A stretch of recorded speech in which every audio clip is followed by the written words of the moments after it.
koyeba na kosalema. Lorsqu'on a créé l'hôtel d'office directement, il faut pas nzungu. Nzungu wana ezalaka nzungu marmite ezali argile ya mabele. Alors nzungu wana siko na kati na yango ezalaka serpent. Serpent de mutu ayebaka na ko diriger ou ezali nzungu marmite. Libota nyonso tout, famille nyonso tout. Ezala en Afrique ouest, ezala na l'est, na nord, na sud, partout banzungu wana yebi na kozala. Mabeli mo orange boy. Ouais. Ça ba bloc nde ba salelaka ba marmite wana. Alors tant que marmite ezana kat na libota, yeba de que libota ekokota na sa activité. Au moins tant ba mona tatalek mo ba kufa. Ba bina ndengo fandi nango tambo. Mais yo mona été mais ba opetolo lisola mutu moko do c'est-à-dire avant yo za na bato ba viva ki fandi. Sika Liviata za. Et fandi zo sala musala ya makambo mabe koleka. Ya honto mona ba fio bazo ke Dubai bazo lia ba salité, bazo bimana ba mboa bazo sala moi finio oui, c'est l'esprit de Léviathan parce que bato bazo bimana bangwana baza l'esprit de Léviathan. Léviathan babi ba bengango monstre marin. Mutu bato ba bimish, mutu bimi victime na marmite ya bondo ya famille et pas serpent. Tu verras au bandu bato ba chaleur na nzoto.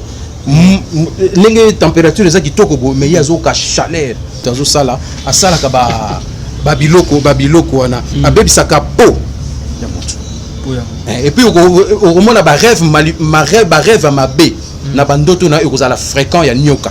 Soki déjà au lota ka nyoka na bandoto les fréquent. Lukanga pasteur Jean-Claude Bosango na yeba na ko aider poto bima na kati na situation wana mokie nda bandi coopérer soki ba kanga immeuble na yo ba comme ça immeuble no jouer ba meli yango soki ba kanga jeep na yo ba uzwa jeep no ba commission ko jouer bana pe ba meli yango. Tu vois Job chapitre 20 verset 15 à 17 habite ba melaki bozui nzamba osala ke ba sanzango na mabomu na bango pe ba ko sepela susute na oyanyo ba ko régner le susute. Alors moi si fi oyo aza victime na makambo oyo na ko ken plus loin surtout soko zaki na via mobulu c'est très dangereux ozala victime na makambo serpent soko bimana mibali mususu bazaka na kata ba science occulte ou bimana bango ozala pe victime na kata makambo parce que tant bazo ken na ba dojo na bango bazo koma ba nyoka soko ba bimi bazongi bato.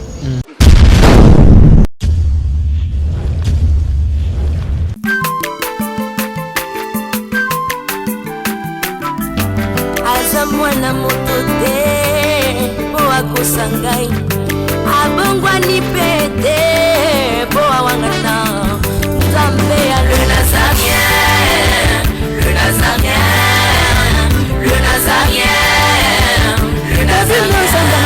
bana kitoko koma mokondima atako babakolaki mafuta na mosakolima lelo ya yo bolingo ebateli le nazarien lipamboli oyo mona na katempeni mama kandelobi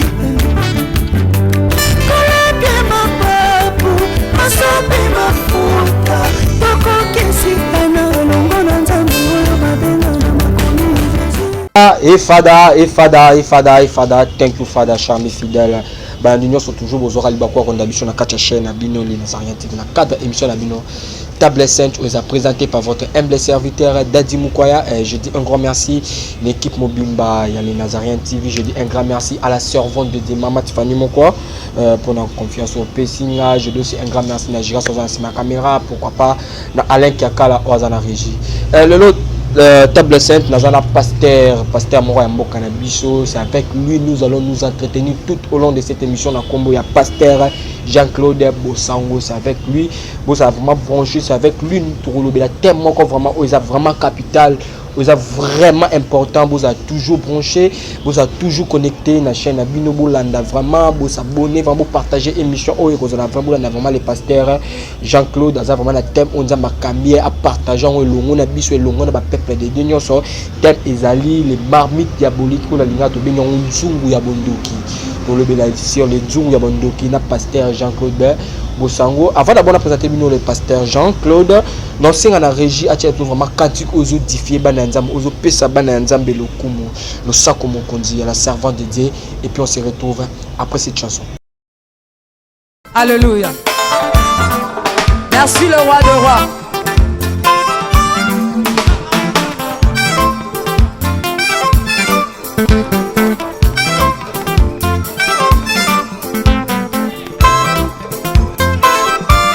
Alléluia.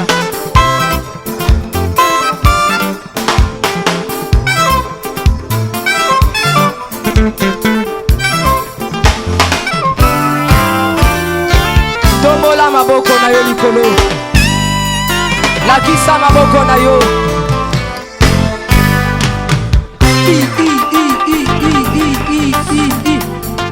Sakat. Sakat. On y va. Ah. Salaboye, salaboye. Assis sur son trône. Salaboye. On y va. Assis sur son trône. Encore. Encore. Encore. Ah, ah, ah. Afandi na ngwende na ye. Son trône. Yesu azaya kofanda. On y va. Assis sur son trône. Afandi, afandi, afandi, afandi. Assis sur son trône. Fandi saye, fandi saye, fandi saye. Nazo mono te tika Yesu afandi. Afandi, afandi, afandi, afandi. Merci Jésus. Merci Jésus. Assis sur son trône. Afandi, afandi. Salaboye. Salaboye. Salaboye. Gatela Yesu lo sako. On y va. Gatela. Gatela. Gatela. Nous sommes comme un bronze. Gatela. Gatela. Gatela. Nous sommes comme un bronze. Kaka. Kaka. Nous sommes comme un bronze. Yambalo ya taba ministre bakokata.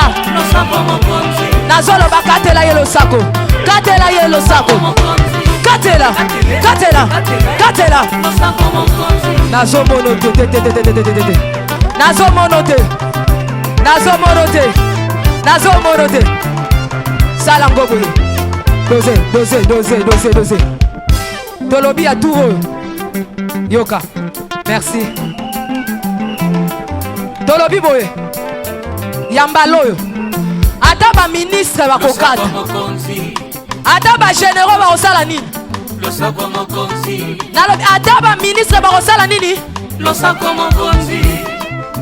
Ata ba président. Nous sommes comme un bronze. On y va. Katela yetoke. On y va. Voilà, nayebi question oyo lusako mokonzi sali plaisir na Philomène Mouko ya motema ya Bivance de Yombo depuis Londres. Ça aussi plaisir à celui qu'on appelle 3 fois boss Jack Pro depuis France. Nayebi chan oyo lusako mokonzi sali plaisir na osinga na Jires oza sina caméra fond caméra na présenter bino le pasteur Jean-Claude. Bonjour l'homme de Dieu. Bonjour mon frère. Santé de l'homme de Dieu. Ça va, Dieu fait grâce. Dieu fait grâce. Moi, bah, rendez-vous manqué, mais l'autre kangio. Oui, vraiment, na sepeli parce que nous tous à la même de fixaka. Nabi que le lois qui nous colo vraiment single qui vraiment tout mona. Les deux qui vous connaissez moi j'ai dit par rapport à votre union ça bazuli bakwa ko no en ce moment na les Nazarien TV vu que c'est la première fois moi j'ai entendu ça bango. Oui, que Nzambe afungola ka ciel afungola ba ciel na bango était ba faveur ya Nzambe za la partage na bango. Et tika était bola mo Nzambe vraiment et moni samna kati na bomo ya batu nyustu bakolanda émission oyo. Ok, merci vraiment l'homme de Dieu. Bah, lobby, toute chose commence par la prière, vu que c'est une émission chrétienne, c'est une chaîne chrétienne. Ton tika émission où on a beaucoup de prières, il y a quelques minutes par rapport à l'union sur Bazui, Libakwa, Kolando, enseignement. Father, in the name of the Jesus, Papa na sengi ngolupe bola mono Yesu emoni samana kati na prière lelo. Papa tika enseignement oyo et baksa un plus na bomo na batu et même ma délivrance, guérison, bokangwa mi mokona bikama Yesu. Aux Nzambe malam. Papa na sengi présence na yo ezala kati na biso dans le nom puissant de Jésus-Christ de Nazareth. Ndeto déclaré amen.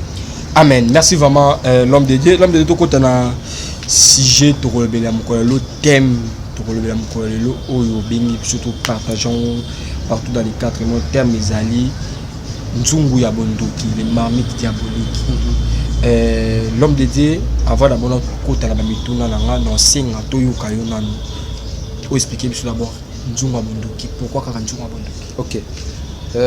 Né un Africain c'est tout un problème.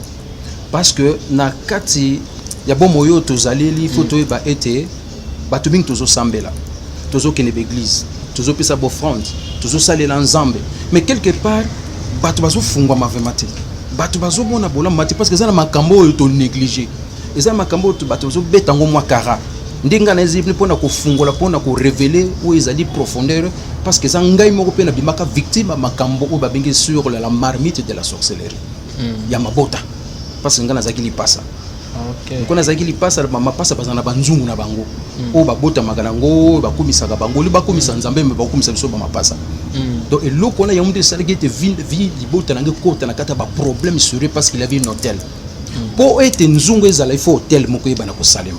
Lorsqu'on a créé l'hôtel d'office directement, il faut pas nzungu. Nzungu wana ezalaka banzungu ya marmite ezali argile ya mabele. Alors nzungu wana suko na kati na yango ezalaka serpent. Serpent de mutu ayebaka na ko diriger o ezali nzungu ya marmite. Libota nyonso tout, famille nyonso tout. Ezala en Afrique ouest, ezala na l'est, na nord, na sud, partout banzungu wana yebi na kozala. Nzungu wana kozala physique, nzungu wana kozala invisible. Alors tant que vous allez invisible, c'est le quoi et salma bakunda, mais c'est manifestaka. Mais na mabota nyo surtout bazana banzungu na bango. Alors toujours prier mais toujours négliger bitumba ou ezaba fondation c'est comme ça to botami.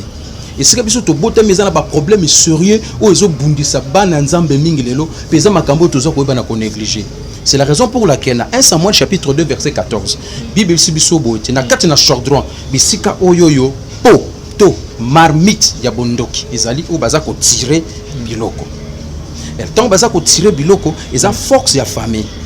Marc chapitre 7. Totangi na 8-9. Jésus azolo baboy. Boza ko négliger oyoyo ezali mbeko na ngai mais bokangami na coutume o batu basali. Donc makasi ya nzungu efandi na kati na ba marmite. Alors ezali série vraiment ya ba marmite parce que ezali makambo ebele sengena lobela. Na kati kan kambo tali marmite. Mais lelo nazo belana sur la marmite argile. Yango sana makala mabele oyo baliaka mabele oyo baliaka wabasi baliaka. Mususu sala makana na terre argile za jaune. Mabele mo orange boy. Ouais. Ça ba bloc nde basalelaka ba marmite wana. Alors tango marmite ezana kati na libota. Yeba de que libota ekokota na sa captivité. Tango libota ekoti na sa captivité, cartisana captivité particulière. Tozana particulier collectif.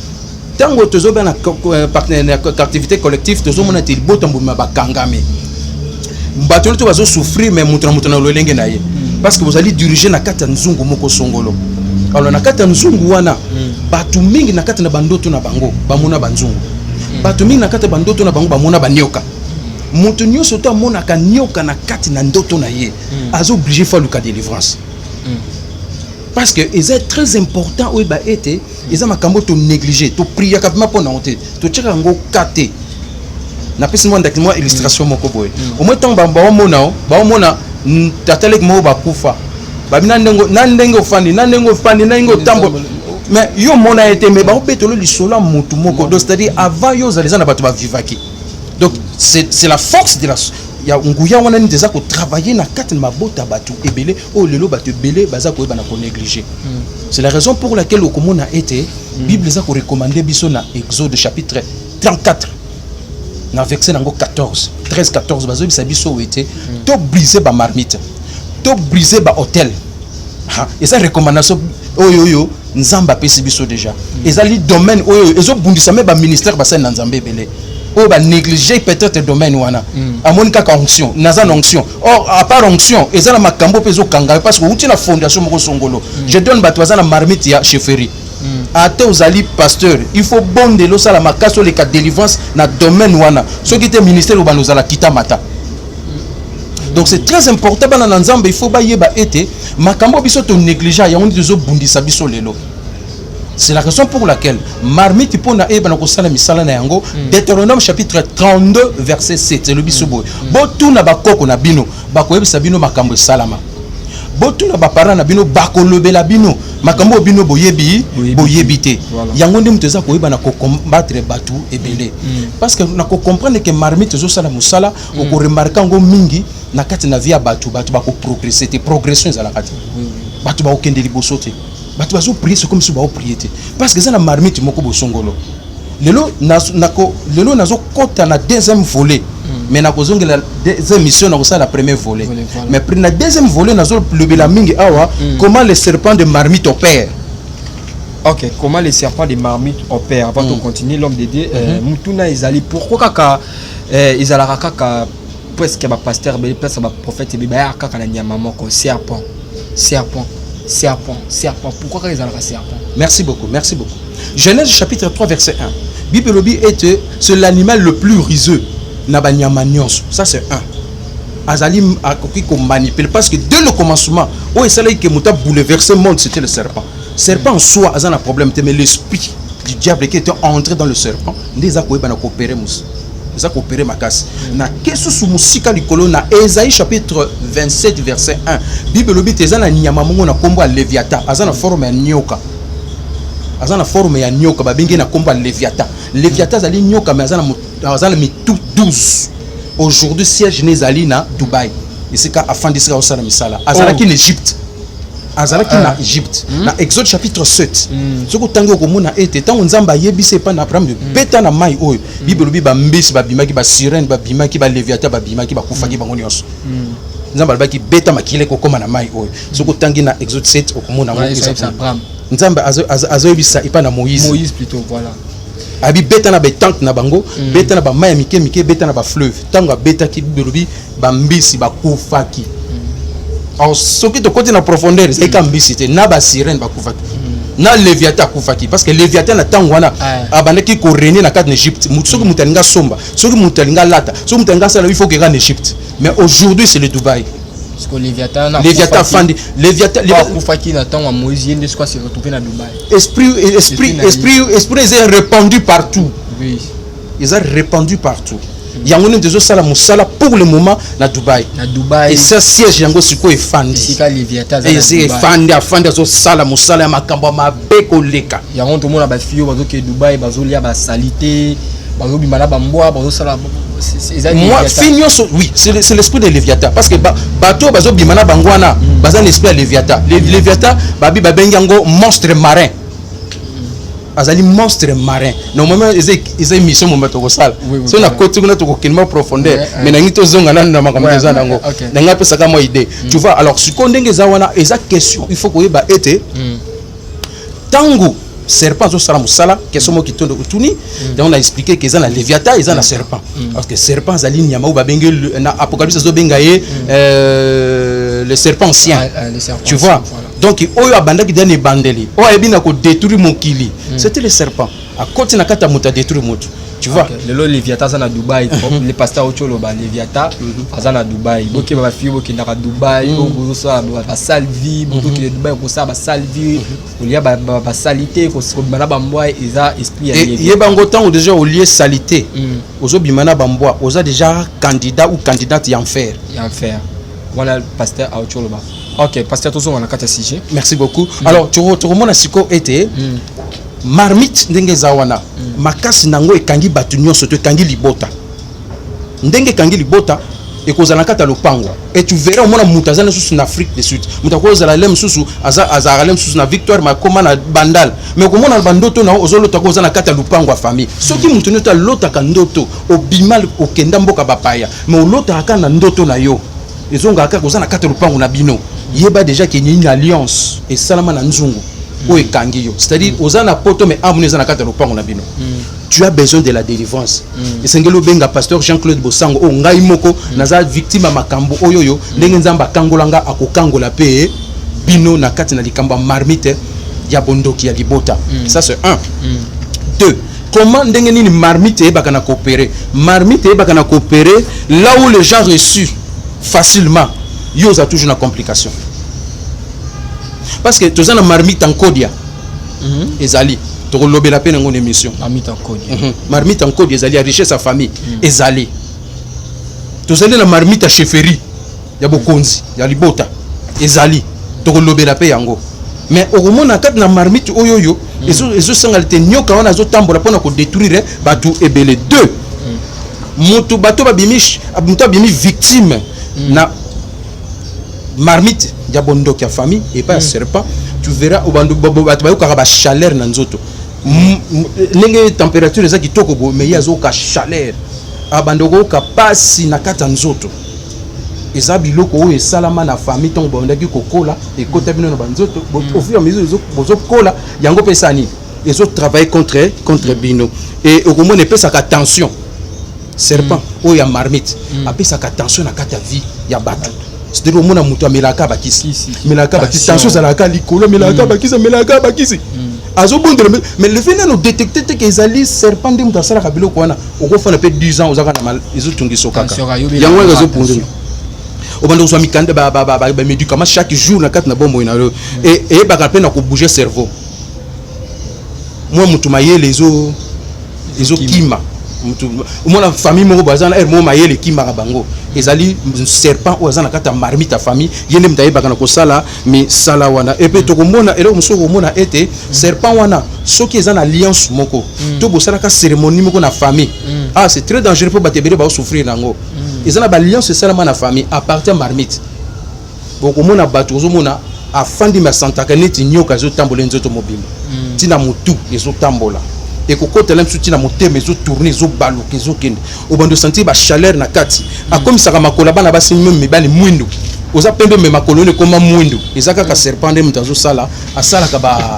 babiloko wana abebisaka po ya motu et puis okomona barêve ya mabe na bandoto na ekozala fréquent ya nyoka soki déjà olotaka nyoka na bandoto na eza fréquent lukanga pasteur Jean-Claude Bosango na yeba na koede yo poto bima na kati na situation wana po ezoko bundisa bato ebele même na mboka na biso même na libanda mboka bato ebele baza koyeba na kosouffrir na yango ezana ba problème ekangaka mabota pona muta concevoir ezana na problème moi c'est pas concevoir ezana problème parce que eko bloquer mabota na ye eloko ni susu ngo yeba na kosalem eko sala ete eyeba na koyeba na kosala surtout soki bosala ki ba cérémonie soki ba cérémonie salama mingi okomona ekokoma na période moko bokota na agenda ya satana po bato bakufaka na temps moko songolo et tango mingi ezalaka mingi à partir ya juin juillet août nelanga partir de parce que ça ba biloko ba programmer déjà na monde à ténèbres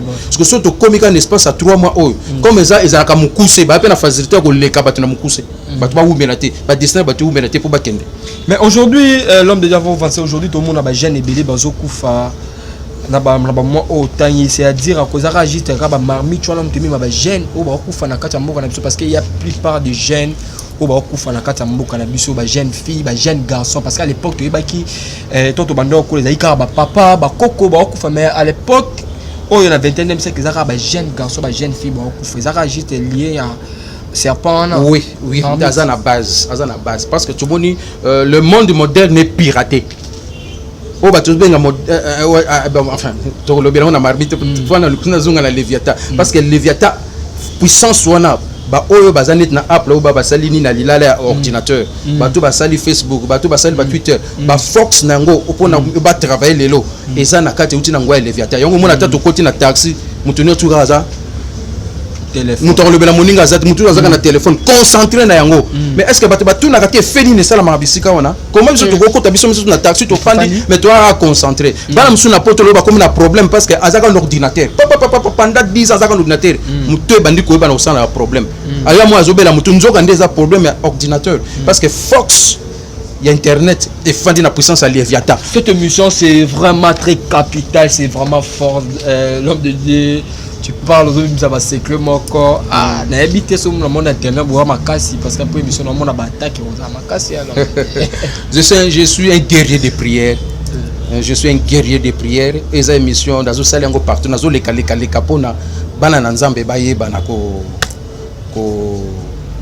kangwama okokende guerre te soki ko bibi ko beta yanate faut ko bana ko beta minduki poto kende guerre et muto azonga na guerre eza muto babika ya spécialiste na domaine ndako zonga na guerre donc c'est très important alors on a continuer sur babiete et là on se sala que sala ka démangeaison mukusa serpent oyoyo ya marmite ya mbota asala ka mukusa na kata nzutu muta kwanzaka bolimbi silence tina nice surtout basi tina kat ya bo mwasi na bango mukusa azako kwanza eza alliance yo kende ko sala to eza alliance salama na famille na bino asu makambo eza profondeur na kati.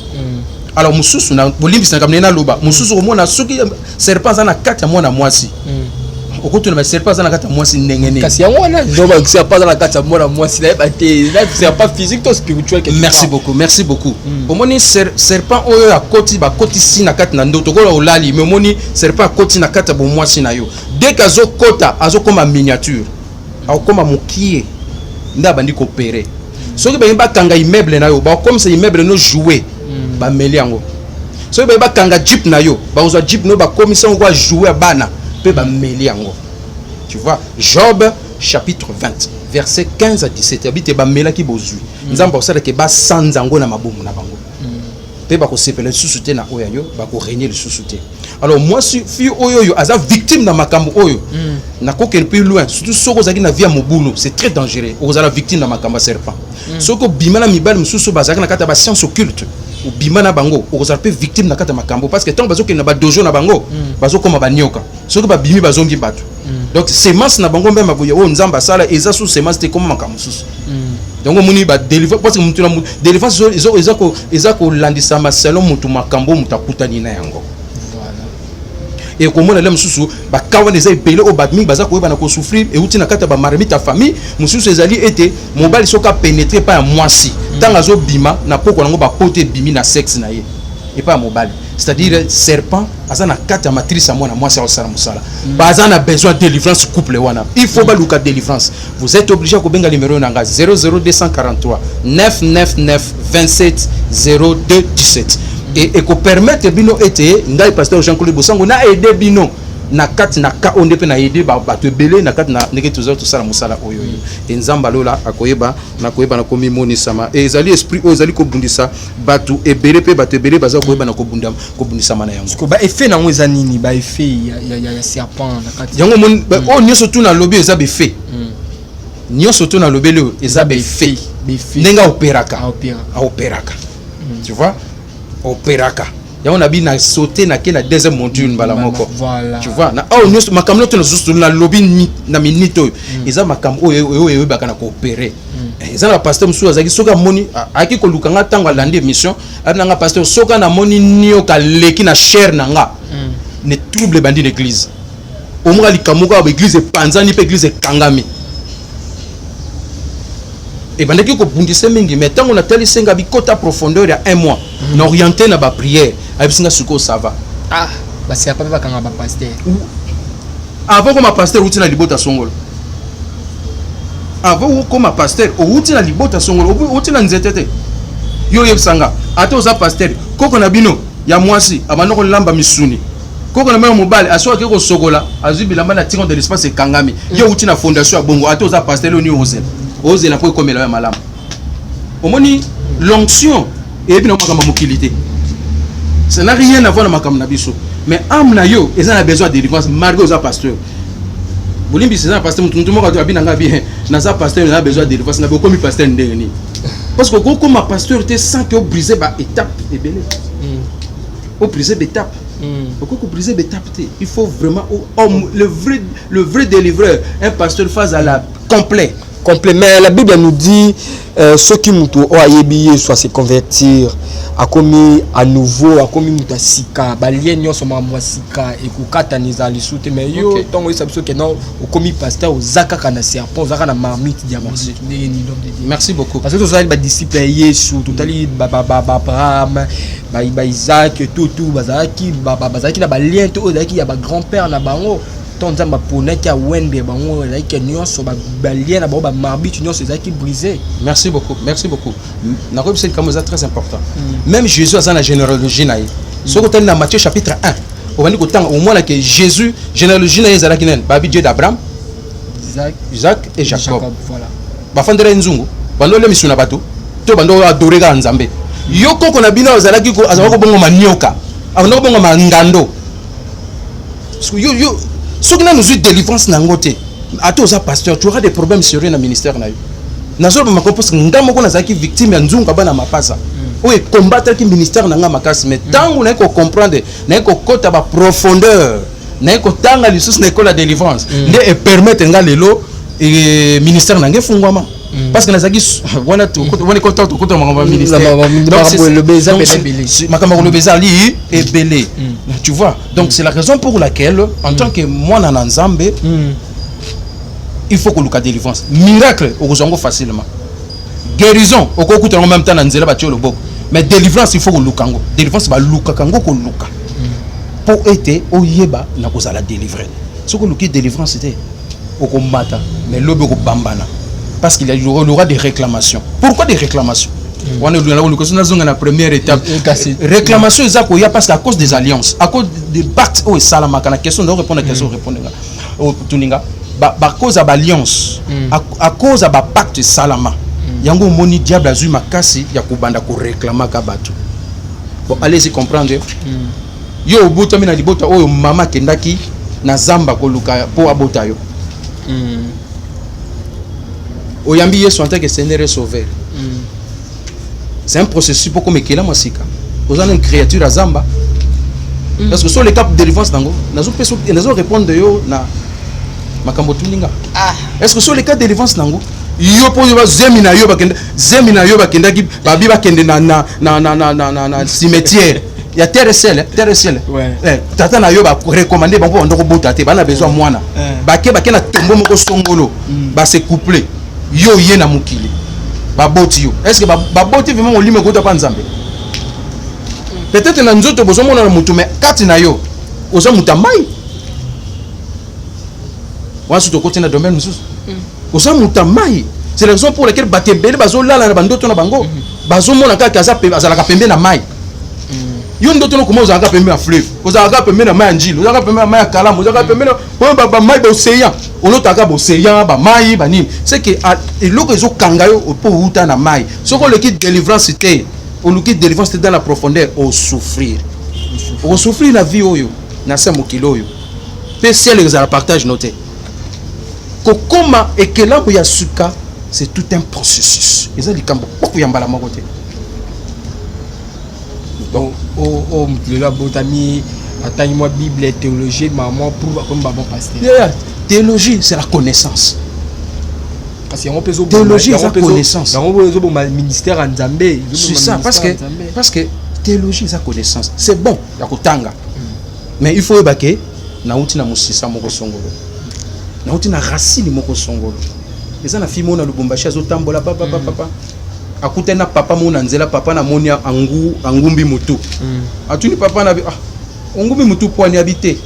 Namoni bilembo na biso bana na biso bana na biso na ndeni kasi oza mwana chef coutumier fia bandi kolela ayamane Yesu Christ en tant que Seigneur et Sauveur na o répondre kana question na kana ta question na yo ayamane Yesu Christ en tant que Seigneur et Sauveur est-ce que le cas de délivrance na domaine na puissance à chefferie pour yango mtezo kanga parce que bokango mezelo ko zakati ni fesa na nini elongwa soko na elongwa te comme créature asikandenge nini c'est ça le problème.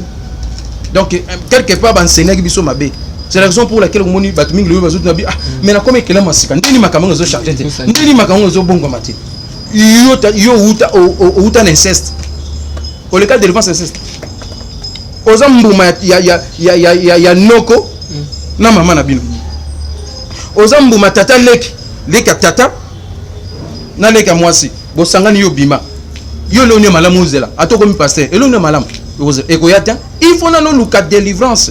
C'est la raison pour laquelle tant au moins Nzambe révèle des choses cachées que je ne connais pas. Tant que dans Jérémie 33 verset 3 balobi était invoque moi je te répondrai, je te montrerai des choses cachées que je ne connais pas.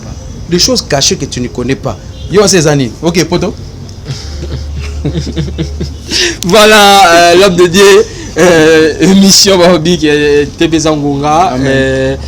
L'homme de Dieu, nous sommes arrivés à la fin de notre émission. Pour aujourd'hui, tous ceux qui n'ont awa, l'homme de Dieu Azawana, numéro l'homme de Dieu affiché, on a Bobenga et beaucoup de moi il a fait aux années numéro contact sur votre pour contacter Bazoana Mituno, il y a una Mituno par rapport il y a marmite, il y a Nzunga Bondoki par rapport il y a Serpa à s'opérer na marmite, il y a Bondoki, OK. Et ça très important. Batuming bazo négliger délivrance, bazo mononga geza makambo ba c'est les cas. Passer na biso eza ko neti mbwa mokaza ya kolala. Mais nangonga mo wa olamuka parce que bitumba toza nango lelo yango tezo bundisa biso me bitumba kala ndezo landa future na biso pona ko bundisa balaki ombongo me mutango akapesa kamena tourno akapesa wote ils ont bitumba moko déjà programmé na bomo na yo. Donc c'est la raison pour laquelle naza ko invité bana Nzambe. Numéro na nga yango wana. Bobenganga, c'est moi le pasteur Jean-Claude Bosango. Bobenganga na kosunga bino et pour les Canadiens délivrance. Même na partie téléphone bato bi capé bazo bokango. Donc plus 243 999 27 0217. Plus 243 plus 243 999 27 02 17. Ce que benginga naza permanent anytime ce que benginga okozwanga pe to solo. Ok, merci vraiment l'homme dédié. Avant d'abord ça la prière à clôture, singana merci. La batunion sur Bazuli Bakou, Rolanda Bicho, j'ai dit un grand merci à mère boss Mama Tiffany Mokwa, Alain Kiakala, Gira, Ozaki Nasima caméra, l'homme dédié prière à clôture, tout cas bonanga non numéro. Ok, prière à clôture, nazo déclarer na kombo Yesu Kristo. Libota nyo surtout oba sacrifier bango na nzungu songolo, oba koko babina zebola. Oba koko bazalaka ba mandona, lelo zo bundisa ba foyer, ezo bundisa bana. Tikete za la briser na kombo Yesu Kristo. Nzamba libérer nyon surtout oba bazali captif na sa puissance ya village natal. Nzamba yeba na ko kangola. Tika ete mutuno soko lande mission oyo. Pole na Nzambe, pole li konga délivrance et beta na bomo ino po yamba délivrance. Na déclarer na kombo na Yesu Kristo. Nzamba azana makoki ya koyeba musisa na yo. A révélé na sima émission oyo landi akolakisa au profondeur ya libota na bino na déclarer na kombo na Yesu Kristo na sopi makilamba Yesu Kristo na bomo ya moko na moko landi émission oyo na zingi moko na kati ya moto ya Elia Nzamba lola abomba pa batela na kombo na Yesu Kristo ndé na déclarer amen na kombo na Yesu Kristo. Amen. Nous sommes arrivés à la fin de notre émission. C'était votre humble serviteur Dadi Mukwaya de toujours le bara le longo na ngana bino bozelara toujours dans le ba toujours phrase o c'est qui sarabino na maman Christine depuis France à langue fort Philomène Mukwaya na kata Londres bafwa bashala vite ami collé. On se retrouve à la prochaine. Bye bye.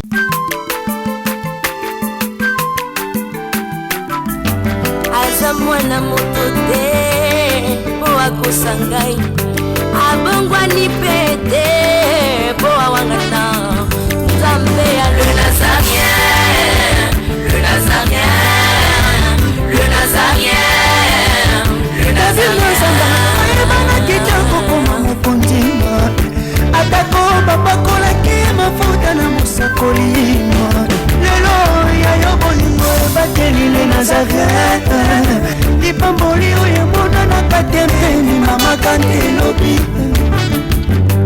kolapye mapapu masopi mafuta tokokisikana longo na Nzambe oyo babenga na makomi